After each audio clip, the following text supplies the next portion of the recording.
안녕하세요. 동네 어디에서나 볼 수 있을 법한 정말 평범한 60대 아저씨입니다.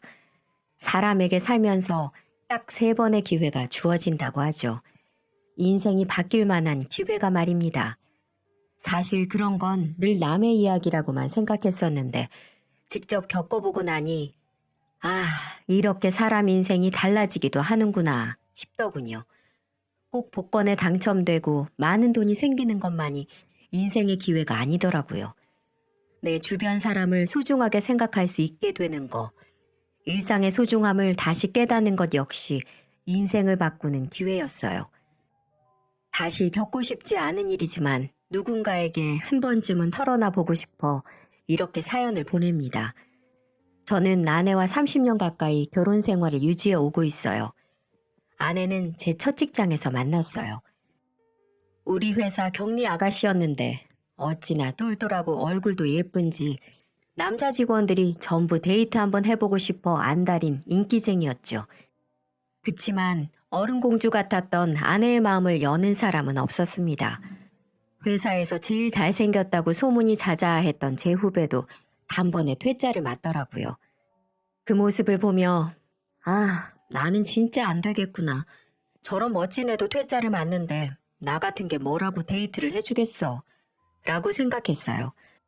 정성스럽게 쓴 편지를 한껏 구겨서 어딘가에 처박아 뒀었는데 어느 날 아내가 그 꼬깃꼬깃한 편지를 들고 오더군요. 우리 밥 한번 먹을래요? 그 말을 듣고 정말 꿈인 줄 알았어요. 그래서 뺨을 때려보기도 하고 허벅지를 꼬집어 보기도 했죠.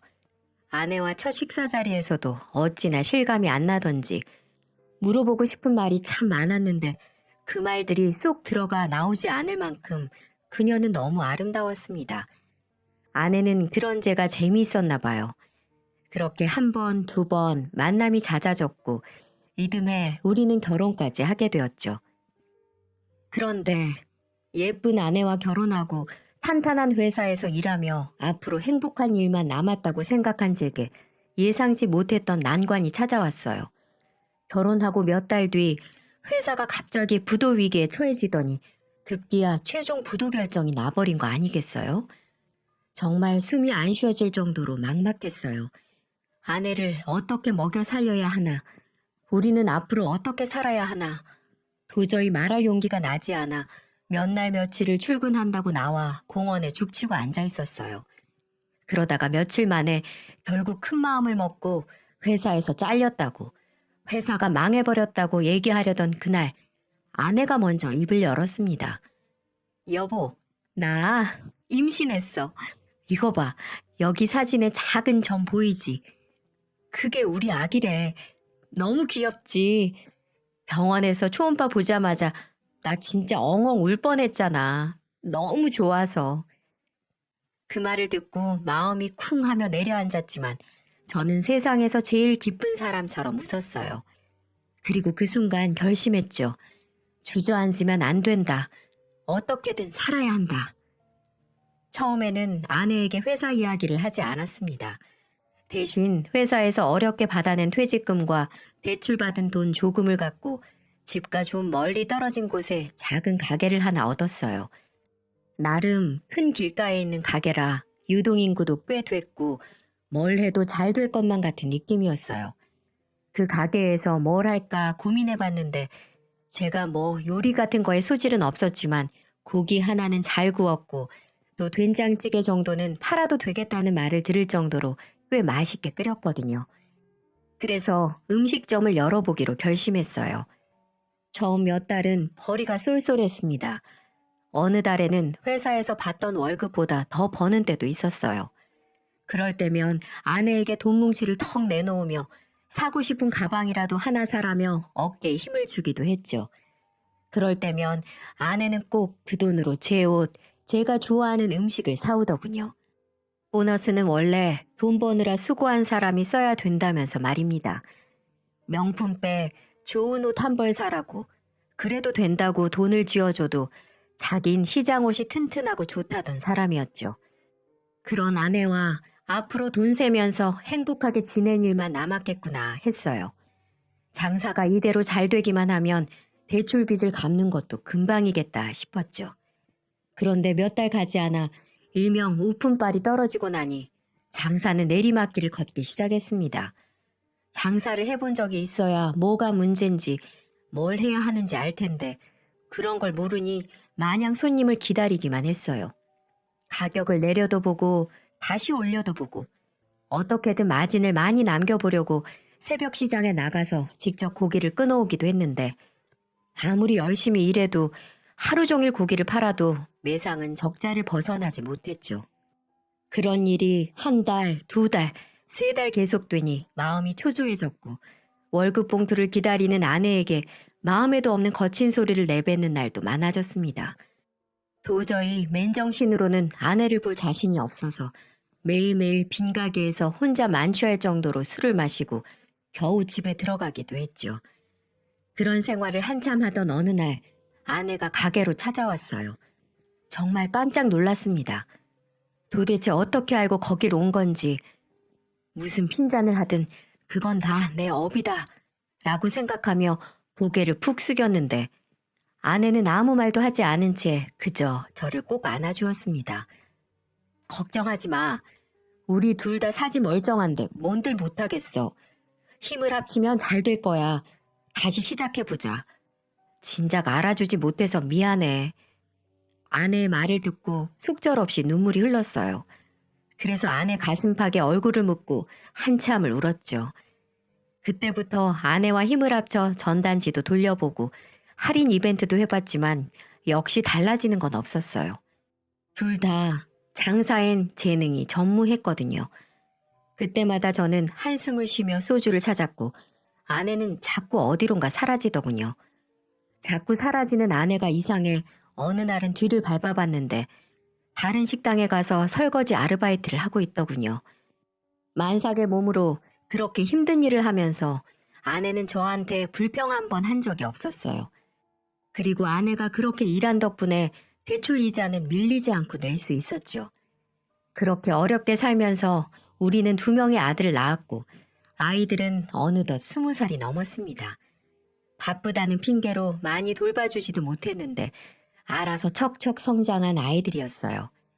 바르고 곱게 자라서 꼭 자기들처럼 고운 신부감을 데려와 결혼하겠다고 하더군요. 아들 둘을 결혼시키고 나니 그제서야 우리 두 사람의 신혼이 다시 시작됐어요. 진짜 신혼 때는 먹고 사는 게 너무 힘들어 신혼을 즐길 틈도 없었는데 이제 그때보다는 장사도 안정됐고 가게에 아르바이트 학생도 둘 수 있을 정도로 살만해졌으니 이제라도 같이 놀러도 다니고 신혼처럼 지내봐야겠다고 생각했어요. 그런데 어느 날부터 아내가 부부관계를 거부하기 시작하더군요. 분위기를 잡아보려고 하면 피곤하다고 피해버리고 무기력하다고 피해버리고 처음에는 부끄러워서 그런가 아니면 갱년기라 그런가 싶어 여자한테도 좋다는 영양제도 사다 줘보고 맛있는 음식도 사다 줘봤는데 아내의 마음은 도무지 열리지 않더라고요. 심지어는 10분에 한 번씩 화장실을 들락날락 거리는 거예요. 나랑 같이 있기 싫어서 화장실로 도망이라도 가는 건가? 정말 그런 생각까지 들었어요. 근데 다행인지 불행인지 그런 건 아니더군요. 냄새가 아주 지독했어요. 오죽하면 제가 냄새 나니까 화장실 문 좀 살짝 열고 다니라고 할 정도였어요. 한 번 들어가면 20분, 30분씩 안 나오는데 나오고 또 10분 있으면 들어가고 또 그렇게 30분 만에 나왔다가 또 10분 만에 화장실로 들어가 버리니 저도 미칠 노릇이었어요. 게다가 다이어트를 얼마나 열심히 했는지 하루하루 눈에 띄게 말라가더라고요. 얼마 지나지 않아서는 처녀 때보다 더 마른 몸매를 갖게 됐죠. 도대체 50이 넘은 나이에 왜 그렇게 살을 빼는지, 왜 자꾸 화장실에 들어가 나오질 않는 건지 곰곰이 생각해봤는데 아무리 생각해봐도 답은 하나뿐이었어요. 아내한테 다른 남자가 생겼구나. 남자가 늙으면 아내한테 무시당한다더니 내가 그런 꼴을 당하는구나 싶어 정말 분노가 치밀더군요. 처음에는 화장실에 가며 미안해하기라도 하더니 언젠가부터는 그런 기색도 없더라고요. 그때 알았습니다. 아, 이제 날 남편으로 인정도 안 하는구나. 자존심이 상하고 분해 당장이라도 아내를 내쫓아버리고 싶었지만 그래도 애들 엄마인데 그렇게 쫓아낼 순 없었어요. 그래서 식당 아르바이트 학생에게 부탁해 협의 이혼 서류를 구했어요. PC방에서 금방 뽑을 수 있다던데 평생을 장사에만 매달려서 그런지 컴퓨터 같은 기계는 참 못 다뤘거든요. 그렇게 얻은 서류에 제 인적사항을 적고 마지막으로 도장까지 찍은 뒤 침대 옆 협탁 서랍에 넣기 위해 서랍문을 열었어요. 아내가 아침에 일어나면 가장 먼저 확인하는 곳이었으니까 그곳에 넣어놓고 잠시 나가 지낼 생각이었어요. 그런데 비어있을 줄 알았던 서랍에 낯선 서류들이 들어있었습니다. 병원 마크가 선명히 새겨진 서류가 말이죠. 이게 뭐지 싶어 반사적으로 손을 뻗었습니다.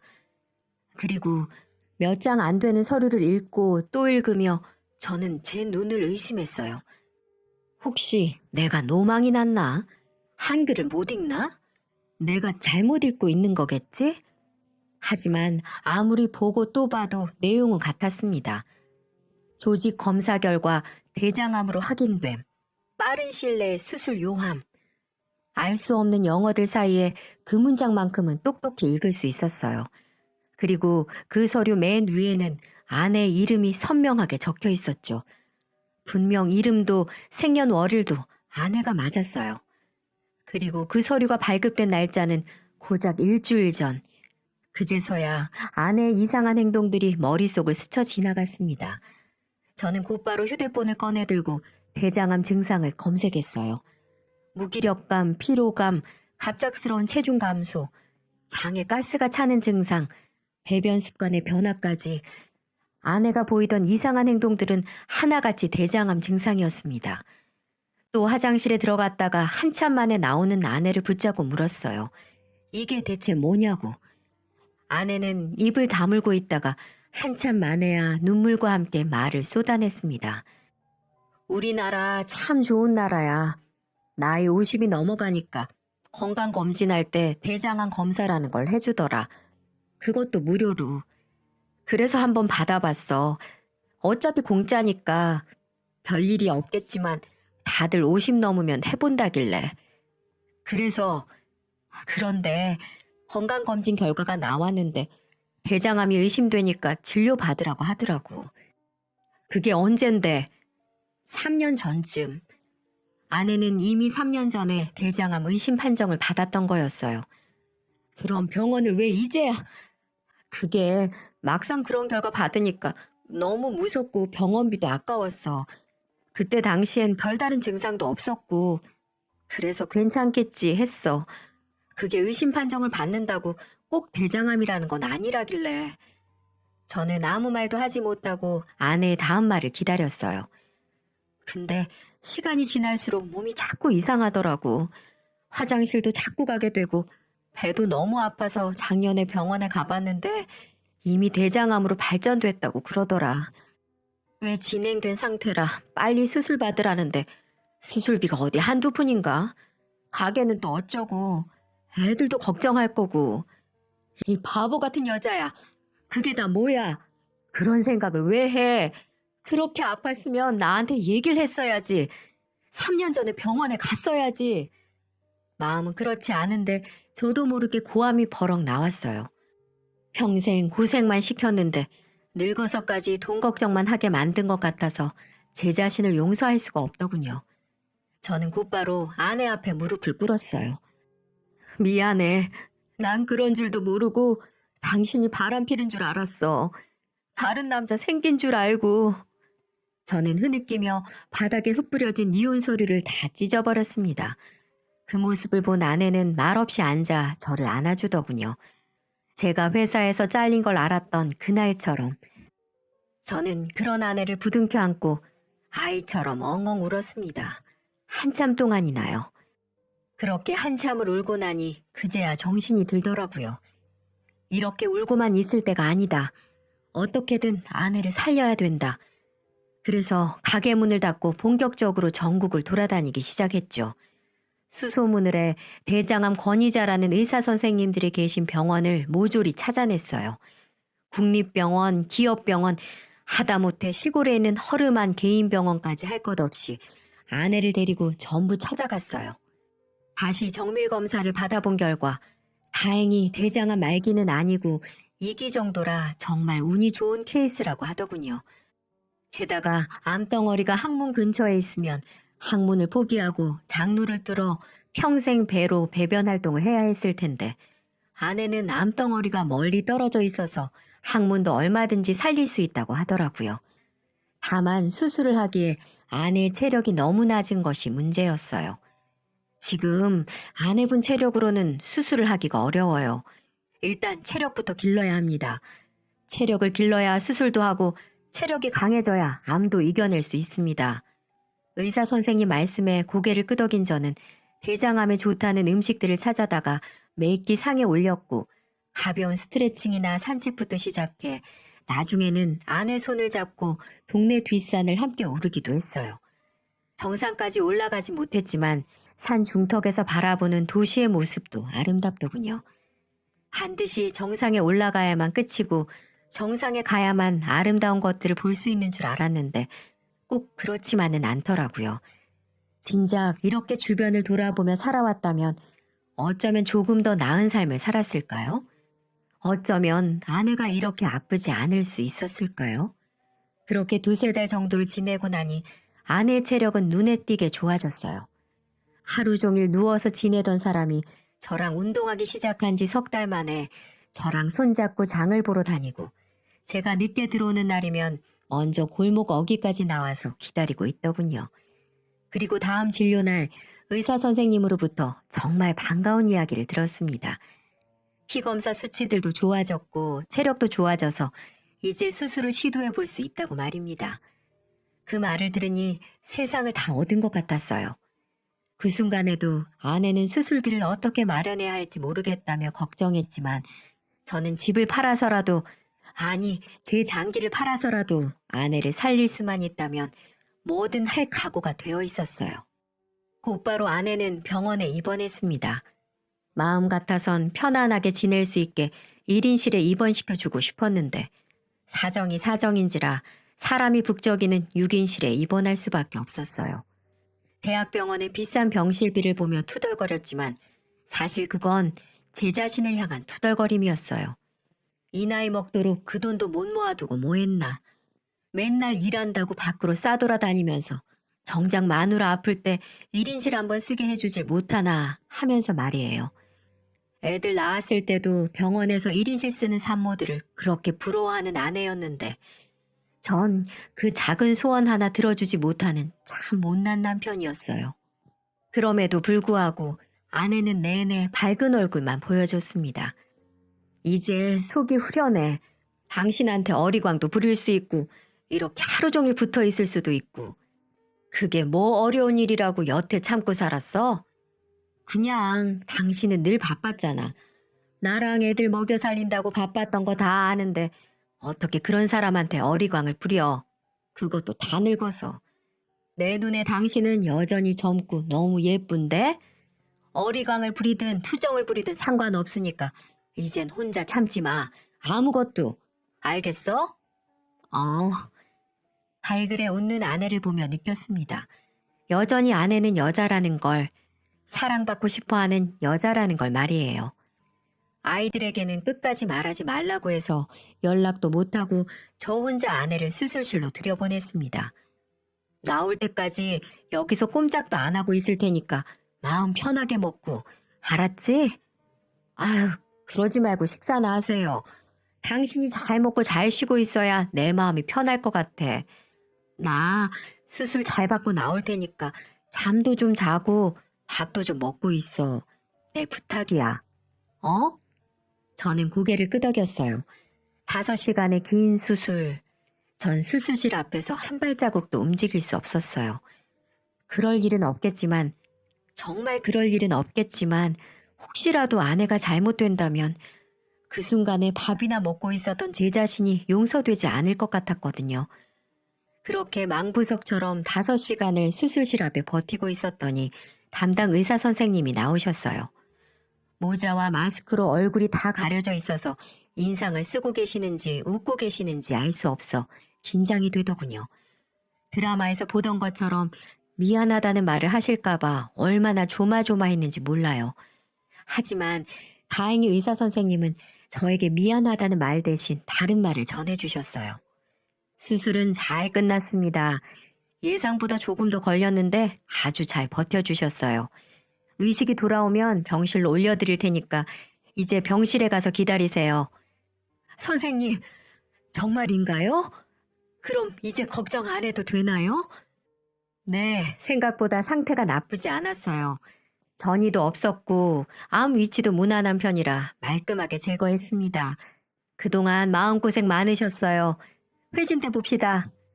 제 어깨를 툭툭 치며 지나가는 의사 선생님을 향해 몇 번이나 90도로 감사 인사를 전했어요. 그 순간 세상에 어떤 신보다도 위대해 보였고 감사하다는 말로 표현이 안 될 정도로 감사했어요. 안도의 눈물을 흘리며 병실로 올라가 있었더니 1시간쯤 뒤에 아내가 침대에 실려 올라오더군요. 몽롱한 정신 와중에도 수술 부위가 아픈지 계속 인상을 찡그리고 있더라고요.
그래서 간호사에게 무통주사를 부탁했습니다. 무통주사 끊이지 않게 놔주세요. 돈은 얼마가 들어도 상관없으니까 이 사람 좀 안 아프게 해주세요. 네, 남편분이 아주 자상하시네요. 환자분이 많이 행복하시겠어요. 젊은 간호사가 씩 미소 지으며 나가자 아내는 제 팔뚝을 툭툭 치더군요. 무슨 무통주사야. 나 그냥 참으면 돼. 애들도 낳았는데 이까짓 거 못 참겠어? 잠자코 그냥 있어. 당신은 이제부터 그저 아프지 말고 편하게만 있으면 돼. 이제 내가 다 알아서 할게. 당신은 공주님처럼 내 옆에만 있어. 아내는 아픔 와중에도 제 말이 웃겼는지 피식 웃더니 고개를 끄덕이더라고요. 병원에 있는 일주일 동안 정말 행복했어요. 그렇게 얼굴 마주보고 얘기한 게 얼마만인지. 마지막으로 기억나는 아내의 얼굴은 젊은 아가씨의 얼굴이었는데 어느새 주름이 자글자글한 할머니가 되었더군요. 우리는 서로 손을 꼭 붙잡고 그동안 하지 못했던 이야기 보따리들을 다 풀어냈어요. 신혼 때 어려웠던 얘기, 애들 키우면서 힘들었던 얘기, 또 언니의 생일에 갔던 수목원이 예뻤다는 얘기, 다시 태어나도 당신과 살 거라는 얘기, 정말 많은 이야기들을 나눴어요. 그리고 퇴원이 임박했을 즈음 병원비가 만만치 않아 누구한테 빌려야 하나 고민하고 있던 차였는데 옛날에 친구놈이 하도 사정을 해서 들었던 암보험 하나가 생각나더라고요. 반신반의하며 확인해봤더니 다행히 아내의 수술비와 병원비 모두가 보험으로 처리 가능하다고 하더군요. 잊고 살았던 보험 덕분에 병원비는 무리 없이 해결할 수 있었습니다. 아내는 퇴원한 뒤 다시 식당에 나와 장사를 돕겠다고 했지만 제가 결사반대했어요. 평생 물 마를 날 없었던 아내의 손에 이제는 물 대신 다른 게 닿았으면 좋겠다 생각했거든요. 옷도 좀 들었으면 좋겠고 예쁜 가방도 들었으면 좋겠고 말이에요. 그래서 고민 끝에 가게를 아예 정리해버렸습니다. 어차피 생활비만 근근히 벌리던 가게였는데 이참에 다시 취직해서 안정적인 소득을 버는 게 낫겠다 싶었거든요. 그러지 않길 바라지만 재발이 될 수도 있는 거고 어딘가 다른 곳이 아플 수도 있으니까요. 또 자영업보다는 회사를 다녀야 가끔 휴가 쓰고 놀러 갈 수도 있을 테고요. 제 간절한 바람이 하늘에 닿았는지 정말 다행히도 그 후로 아내는 독감 한 번 걸리지 않고 건강하게 지내고 있습니다. 한 달에 한두 번은 저랑 낚시도 가고 마실도 다니면서 다른 평범한 부부들처럼 때로는 신혼처럼 지내고 있어요. 낮에는 직장 일에 밤에는 대리운전 투자까지 뛰며 조금 바쁘게 살곤 있지만 지금이 행복합니다. 내년이면 벌써 수술한 지 5년째라 완치 판정이 내려질 수 있거든요. 완치 판정이 내려지고 나면 신혼 때 못 갔던 신혼여행을 뒤늦게나마 다녀와 보려고 합니다. 아이처럼 신날 아내의 모습을 상상할 때마다 벌써부터 입가에 미소가 지어지네요. 아들 며느리들은 갑자기 변한 저희 집 분위기에 조금 낯설어하는 것 같기도 하지만 내심 좋아하는 것 같아요. 예전에는 집에 잘 오지도 않고 연락도 잘 안 하더니 요즘은 하루가 멀다 하고 지 엄마한테 전화해서 아빠가 뭐 해줬냐, 아빠랑 어디 갔다 왔냐 묻는 것 같더군요. 애들이 가끔 놀리기도 하는지 아내는 애들이랑 통화하다 보면 가끔 얼굴이 붉어지기도 합니다. 그 모습을 보며 저는 또 흐뭇하고요. 소중한 건 항상 곁에 있는데 그걸 우리는 알아채지 못하곤 합니다. 공기처럼 말이에요. 막상 없으면 단 하루도 살 수 없으면서 곁에 있는 게 당연하다는 듯 여기곤 하죠. 위기를 함께 겪으면 그 관계는 더 단단해진다고 하죠. 직접 겪어보니 정말 그렇더라고요. 아내가 내 곁에 있는 건 너무 당연한 일이라고 생각했는데 아내의 대장암을 함께 이겨내면서 이 사람이 내 곁에 있다는 게 얼마나 감사한 일인지, 이 사람이 내게 얼마나 소중한 사람인지 알게 됐습니다. 또 그 위기 덕분에 우리는 서먹서먹한 중년 부부가 아니라 알콩달콩한 부부로 살아갈 수 있게 됐어요. 모두에게 권할 수 있는 일은 아니지만 혹시라도 저희 같은 위기를 직면했다면 꼭 이겨내시라는 말씀 전해드리고 싶어요. 위기는 나를 무너뜨리기 위해 오는 것이 아니라 나를 일으켜 세우기 위해서 옵니다. 좌절하지 마세요. 모든 일에는 끝이 있고 언제나 위기와 기회는 함께 오기 마련이에요. 내 곁에 있는 소중한 사람과 함께라면 그 어떤 위기도 우리는 이겨낼 수 있어요. 아내가 앞으로 얼마나 살 수 있을지, 또 제가 얼마나 살 수 있을진 모르지만 어쩌면 30년, 어쩌면 10년일 수도 있는 그 시간을 우리는 하루하루 감사해하면서 살아가 보려고 합니다. 여러분의 남은 시간도 하루하루가 알차게 행복한 날들이었으면 좋겠습니다. 긴 이야기 들어주셔서 감사합니다.